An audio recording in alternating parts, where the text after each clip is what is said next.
तो आपने जो डाउट्स भेजे हैं आज की क्लास के लिए, ओनली 3 डाउट्स आर देयर, बाकी सारे क्वेश्चन हमारे ऑलरेडी किए हुए हैं। मैंने आपको 2016 का बोर्ड का पेपर भेजा था। तो इसमें एक क्वेश्चन है, the sum of first n terms of 3 arithmetic progressions, 3 arithmetic progressions की n टर्म्स का सम S1, S2, S3 है। यहाँ पर अलग अलग अरिथमेटिक प्रोग्रेशन है ना। The first term of each AP is 1, सबकी फर्स्ट टर्म 1 है, and their common differences are 1, 2, 3 respectively, and prove that, मतलब हमको क्या गिवन है, SN S1 है, SN सेकेंड AP का S2 है, SN थर्ड AP का S3 है, और इस सभी AP में A की वैल्यू 1 है, इसमें भी A की वैल्यू 1 है, इसमें भी A की वैल्यू 1 है।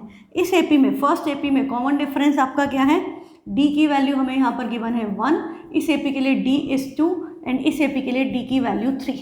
ये वैल्यूज हमें गिवन है, this things are given to us. There are 3 APs, one with A1 D1, second is 1 A1 D2, third is A1 D3।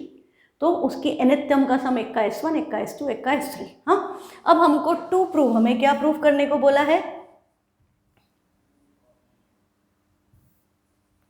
To prove, हमको प्रूव करना है S1 plus S3 equal to 2 times S2, S1 plus S3 equal to 2 times S2, ये हमको condition prove करनी है। तो हम S1, S2, S3 की वैल्यू निकालेंगे और लेफ्ट हैंड साइड में सब्स्टिट्यूट करेंगे, राइट हैंड साइड ले आएंगे, तो हो जाएगा प्रूफ, है ना। तो चलो करते हैं। तो S1 क्या हो गया आपका, S1 is n/2, 2a की वैल्यू क्या है 1, तो 2 × 1 2, प्लस n-1, d की वैल्यू भी क्या है 1। तो आप देखें, और ये सॉल्व होकर क्या हो गया, n/2, 2 प्लस n-1। हाँ, ब्रैकेट लगाने की मुझे ज़रूरत नहीं है क्योंकि 1 से मल्टीप्लाई हो रहा है, तो प्लस n-1। अब ये वैल्यू 2 और -1 कंबाइन हो गए, तो 2 - 1 क्या बचेगा 1। तो आपकी S1 की फाइनली वैल्यू क्या आ गई, n/2 1 प्लस n। ये S1 की वैल्यू हमने कैलकुलेट कर ली। अब हम पहले S3 कैलकुलेट कर लें या S2 कैलकुलेट कर लें, एज यू विश। तो अभी मैं S3 कैलकुलेट कर रही हूँ क्योंकि हमें उनको सम करना है। अब हमने S3 निकाला, तो S3 क्या होगा, this is also n/2, 2 × 1 plus n-1, इसका कॉमन डिफरेंस क्या है 3, S3 निकाल रहे हैं तो कॉमन डिफरेंस 3 है, तो this is equal to n/2 as it is, 2 as it is, plus n-1 को 3 से मल्टीप्लाई करेंगे तो क्या आएगा 3n-3। इन दोनों को कंबाइन किया तो वैल्यू क्या आ गई, S3 equal to n/2 plus 2 - 3 क्या बचेगा, -1, दैट इज 3n-1। तो यहाँ पर हमारी वैल्यू आ गई 3n-1। ये हमारी S3 की वैल्यू आ गई, और हमको S2 से इक्वेट करना है, तो हम S2 भी कैलकुलेट करके रख दें कि what is the value of S2। S2 will be n/2, 2 × 1 plus n-1 into यहाँ पर D की वैल्यू क्या है 2, D की वैल्यू 2 है, तो ये हो गया n/2, 2 प्लस 2 से मल्टीप्लाई करेंगे 2n-2, -2 प्लस 2 कैंसल, वैल्यू क्या आ गई n/2 multiplied by 2n, 2 cancel, value क्या आ गई n²। तो आपकी S2 की वैल्यू n² आ गई है। तो हमने S1, S2, S3 निकाल दिया। अब हम इसको S1 और S3 को ऐड कर दें। हाँ, हम इन दोनों इक्वेशंस को ऐड करें तो हमारी वैल्यू किसकी आएगी, S1 प्लस S3 की। और आपको इधर दोनों साइड क्या दिख रहा है, n/2, टेक n/2 कॉमन। हाँ, मैं चाहूँ तो एक बार ऐसे भी लिख देती हूँ, चलो यदि किसी को कन्फ्यूज़न है तो हम ऐसे लिख सकते हैं n/2 × 1 plus n plus n/2 × 3n-1। पर आप डायरेक्ट भी कर सकते हो ना, जैसे आपको कंफर्ट लगे। n/2 दोनों के पास है तो हमने n/2 कॉमन लिया, यहाँ क्या बचेगा 1 प्लस n, बीच में प्लस साइन है, और उधर से ब्रैकेट में क्या आया 3n-1। सिंपल सी बात है।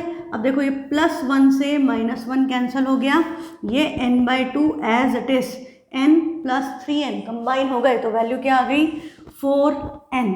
तो हम इसको 2 से डिवाइड कर दें, तो 2 × 1 = 2, 2 × 2 = 4, वैल्यू क्या आ गई 2। n इंटू n स्क्वायर, पर हमने S2 की वैल्यू निकाली थी तो n स्क्वायर आई थी, तो हम इसको क्या लिख सकते हैं, this is equal to 2 times S2। तो दिस इम्प्लाइज हमने क्या प्रूव कर दिया, S1 plus S3 equal to 2 times S2, hence proved. ये क्वेश्चन करना है।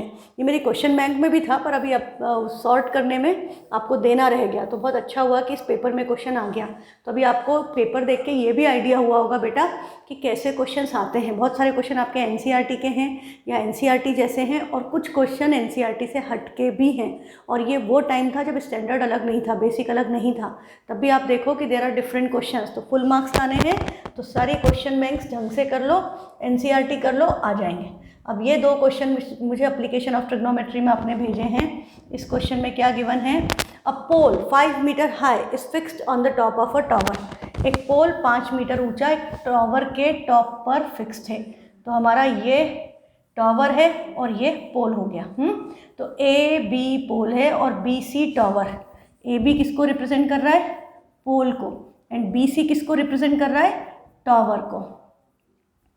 फिर हमें क्या बोला है, अ पोल 5 मीटर हाई, तो इसकी हाइट क्या है, 5 metre. The angle of elevation of the top of the pole observe from point O on the ground. अब एंगल ऑफ एलिवेशन ओ से फ्रॉम ऑफ द पोल, तो ये line होगी, this is angle of elevation of the top of the pole is 60 degree. ये angle 60 degree है।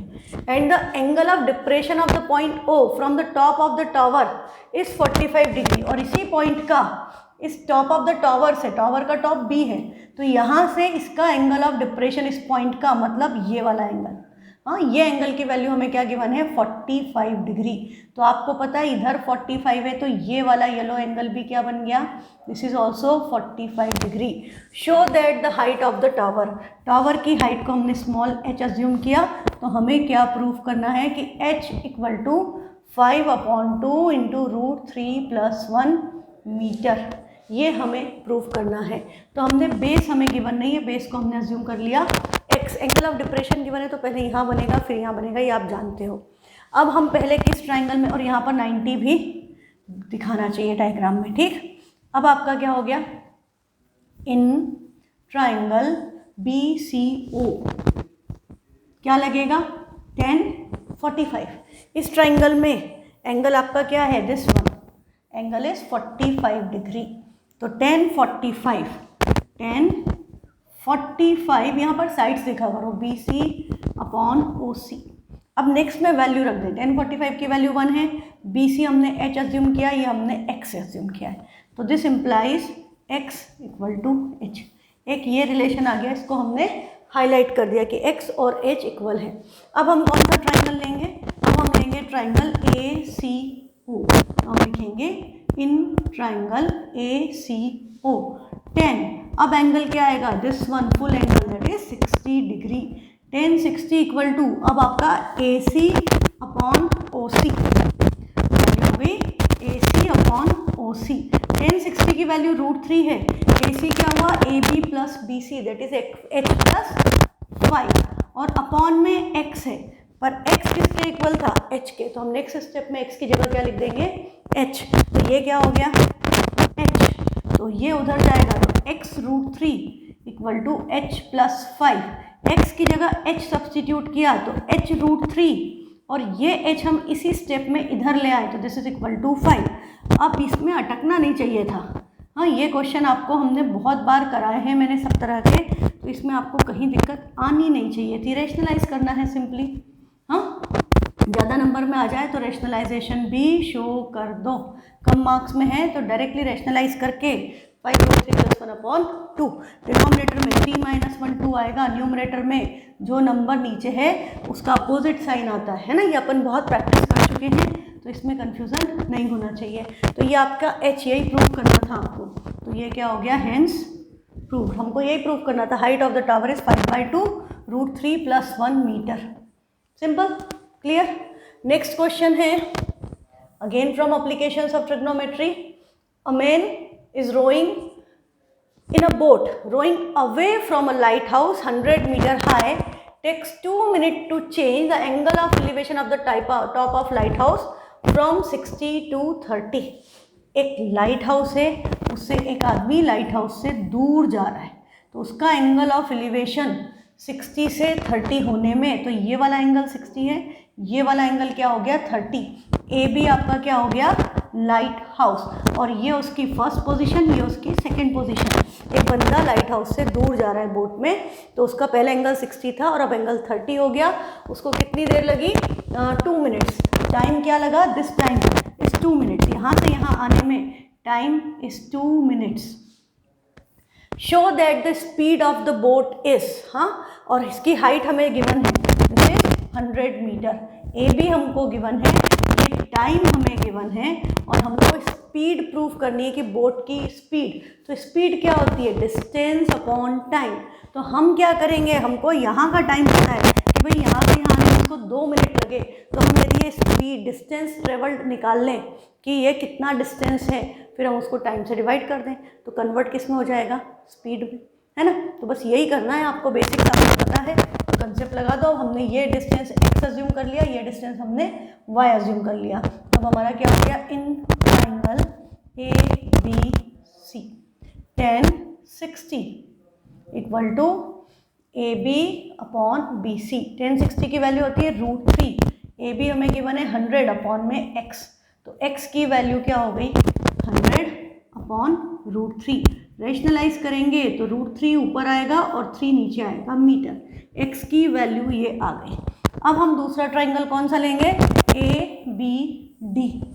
इन triangle A B D tan angle क्या है 30 equal to A B और upon में क्या आएगा बी डी। tan 30 की जगह हम क्या रखेंगे 1/√3, और ए बी हमारा 100 है और B D x plus Y है।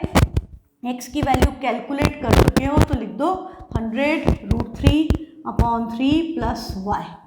ठीक है, अब ये नंबर 1 से मल्टीप्लाई होगा, इधर आएगा, ये √3 उधर जाकर मल्टीप्लाई हो गया, तो ये क्या बन गया 100√3 upon 3 plus y equal to 100 multiplied by √3। ये √3 इधर जाकर मल्टीप्लाई हुआ, ये पूरा इधर 1 से मल्टीप्लाई हुआ, सेम आ गया।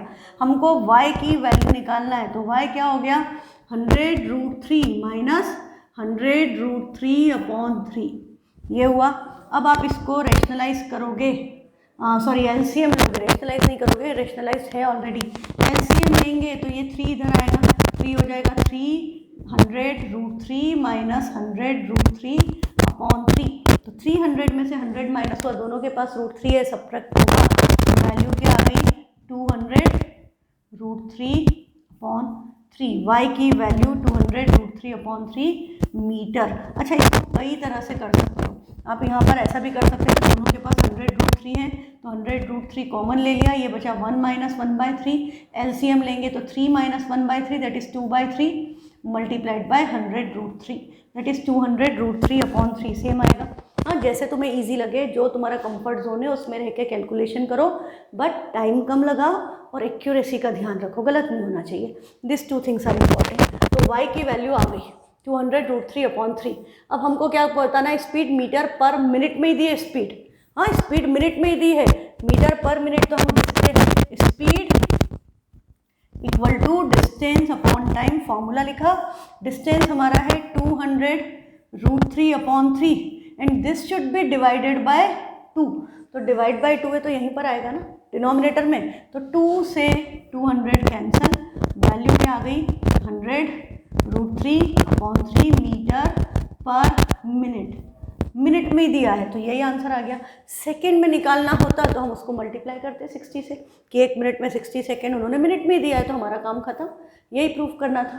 तो बेटा इसमें यदि दिक्कत आ रही है तो आई विल सजेस्ट यू कि आप सारी क्लासेस एप्लीकेशंस ऑफ ट्रिग्नोमेट्री के फिर से देखिए, क्योंकि कंसेप्ट कहीं ना कहीं मिसिंग है। ठीक है, तो मिलते हैं कल फिर और आपके डाउट्स के साथ। Thank you.